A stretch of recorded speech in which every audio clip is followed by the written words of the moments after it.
proximity block, a mechanic which forces a character who is walking backwards to stop in place and attempt to block when your opponent attacks. Instead of just continuing to walk backwards while trying to block, games with proximity guard will glue you to a spot on the screen the instant the opponent attacks, even if the attack whiffs. The range where this happens is move dependent. For some moves, it can be half the length of the screen or more, while for other moves, it will be extremely short. Not all games have proximity guard. In games like Tekken or Injustice, you can always freely move unless your opponent's attack actually made contact with your body. As a reward for sticking around to the end of this video, I'm going to show you some of the biggest offenders right now in Street Fighter 6 when it comes to proximity block, so stay tuned. I'm going to slow it down here to 50%, and I want to show you what exactly we're talking about here. So given that definition that we just went through a second ago in the fighting game glossary, we're going to look for normals that force Ryu to guard when we press them, okay? So what we're going to do is put ourselves in the corner. I'm going to record Ryu to press 2 jabs, and then after he presses those 2 jabs, he's going to walk backwards. What I'll do first is I'll pick M. Bison. So as I press this normal,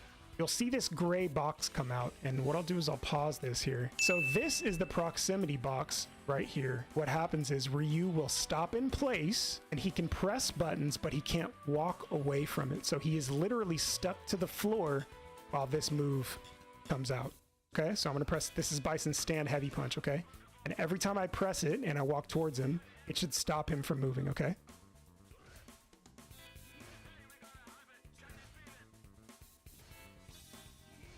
So a good way to see this in front of you is to pick whichever character you play and go into training mode, set Ryu to jab twice, and then walk backwards. And you can kind of see, with even if you don't have the mod installed, which of your normals will force Ryu to stop or stand in place. The reason I'm telling you this is not so you fight it mentally, okay? You need to know that this exists. Knowledge is power, but the key is how we use that knowledge. The point is to allow you to use this in your training. This move is exactly the same. So when Akuma is in range, you cannot walk out of this move. So this allows him to walk back and get whiff punishes in places where other characters cannot. Keep in mind that some of these moves do have proximity guard on them, and when you're playing her and if you're trying to stop people from walking away, you can use that to your advantage by working out which of her normals might have the most on them to stop people from just, you know, mindlessly holding back against you. So again, if we're talking about Zangief here, stand heavy punch probably has the most forward advancing proximity block. Headbutt could potentially work. What's going on, guys? I see you guys in the chat, and not to pick on Jury because our last video was about helping a Jury player out. So if you get an air trade with Jury and you're Geef and you have very slow walk speed, because we do, and you hold back, but you're not holding down back, you will get clipped by this button. It happens to me all the time.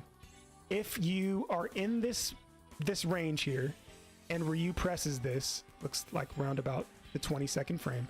If you're in this range right here and you have not done something, either neutral jumped or thrown a fireball or what have you, you are going to get hit by Donkey Kick, and it goes almost full screen.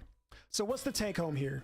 You understand proximity guard, you understand how it works, you understand why it exists. A lot of anime fighting games, Tekken as well, Injustice as well, do not have proximity guard, and they are active offense and defense, and that's fun, but Street Fighter has never been that game.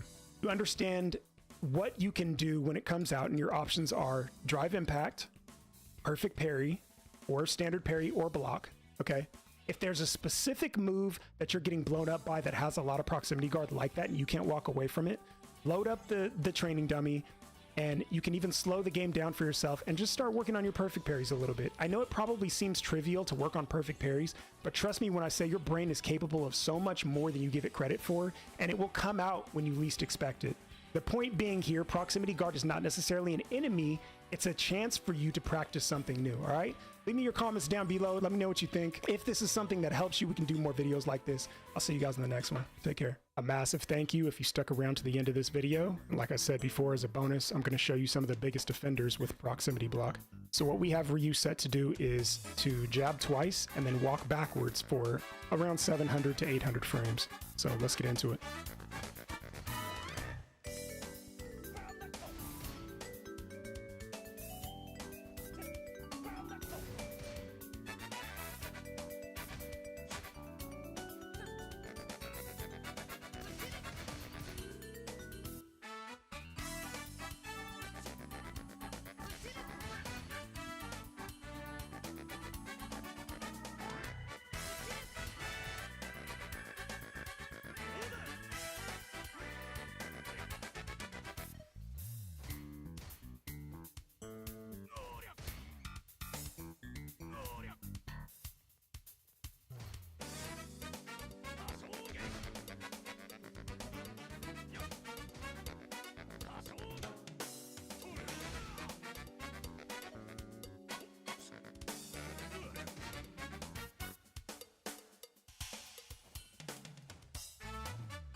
Bruh.